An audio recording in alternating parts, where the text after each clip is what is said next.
Halo semuanya, pernah nggak sih ngerasa nyeri di sendi terus langsung mikir, wah ini pasti asam urat nih. Nah, topik ini tuh sering banget kita dengar, tapi ternyata pemahamannya banyak yang keliru loh. Yuk kita kupas tuntas bareng-bareng apa itu asam urat sebenarnya. Nah, ini dia. Saya yakin banget banyak dari kita yang pernah dengar keluhan ini. Atau jangan-jangan malah ngalamin sendiri.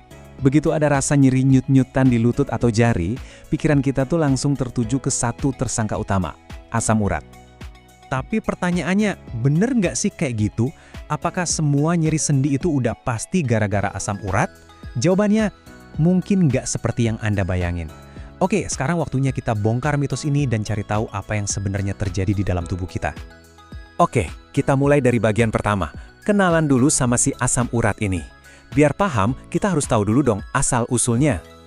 Jadi, asam urat itu apa sih sebenarnya? Gampangnya gini deh, anggap aja ini tuh kayak asap sisa pembakaran dari mesin metabolisme di tubuh kita. Nah, bahan bakarnya itu namanya purin. Purin ini bisa datang dari makanan yang kita makan, dari proses alami tubuh, sampai dari sel-sel tubuh kita yang rusak dan harus diganti. Tapi, tenang, tubuh kita itu pinter banget. Udah ada sistem pembuangan canggihnya. Ginjal sama usus kita tuh kerja kayak petugas kebersihan yang super efisien. Mereka nyaring dan buang sebagian besar asam urat ini keluar dari tubuh. Selama sistem ini lancar, semuanya aman terkendali.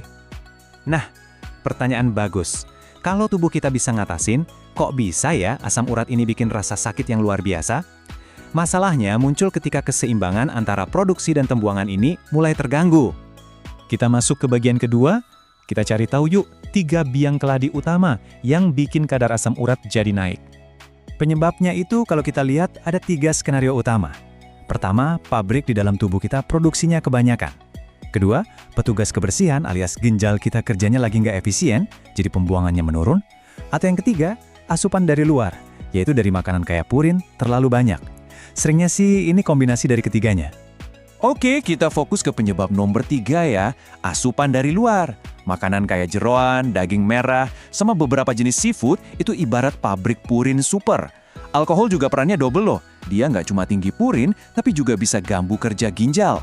Bahkan beberapa jenis obat-obatan juga bisa jadi pemicu. Dan ini dia faktor yang sering banget kelewat, stres. Ternyata stres yang berkepanjangan itu bisa bikin peradangan di tubuh dan ngacak-ngacak hormon metabolisme. Nah, kalau tubuh kita lagi nggak seimbang, proses pembuangan zat sisa jadi terganggu, dan kadar asam urat bisa diam-diam naik. Sekarang bagian ketiga. Oke, jadi kadar asam urat udah tinggi, terus apa yang terjadi? Nah, disinilah bagian yang menyakitkan itu dimulai. Asam urat yang kelebihan ini mulai berubah bentuk menjadi kristal-kristal tajam di dalam tubuh.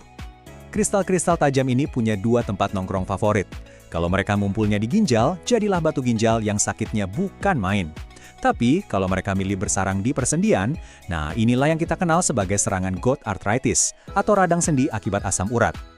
Serangan gout ini gejalanya khas banget. Lokasi favoritnya itu di ibu jari kaki, tapi bisa juga nyerang lutut, jari tangan, atau siku.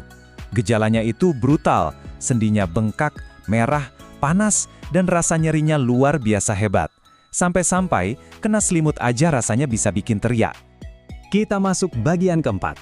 Sekarang, kita kembali ke pertanyaan awal kita dan mengungkap fakta paling penting dari semua pembahasan ini. Siap-siap ya? Jadi, poin krusialnya adalah ini. Tolong banget diingat ya, tidak semua rasa sakit di sendi Anda itu berarti Anda kena serangan gout. Ini adalah kesalahpahaman yang paling umum dan paling penting untuk kita luruskan sama-sama. Kenyataannya, ada banyak banget penyebab lain yang justru jauh lebih sering terjadi. Mungkin sendi Anda cuma terkilir atau ototnya tegang karena habis olahraga berat. Bisa juga karena postur duduk yang salah di depan laptop berjam-jam. Atau berat badan berlebih yang terus-menerus menekan sendi, terutama lutut. Bagian kelima, bagian terakhir. Jadi apa dong yang harus kita lakukan kalau nyeri sendi menyerang? Nah, ini adalah langkah paling bijaksana yang bisa Anda ambil. Ini dia nasihat terpentingnya. Tolong, jangan pernah mendiagnosis diri sendiri. Karena penyebab nyeri sendi itu macem-macem banget. Kalau kita langsung asumsi ini asam urat dan minum obatnya, itu tindakan yang berisiko. Bisa jadi obatnya salah sasaran dan masalah yang sebenarnya malah kita abaikan. Jadi, kalau Anda atau mungkin orang yang Anda kenal sering mengalami nyeri sendi yang berulang, langkah terbaik adalah mencari tahu penyebab pastinya dengan berkonsultasi ke ahlinya. Dengan begitu, diagnosisnya bisa tepat dan penanganannya pun sesuai. Bukankah itu langkah yang jauh lebih cerdas untuk kesehatan jangka panjang Anda?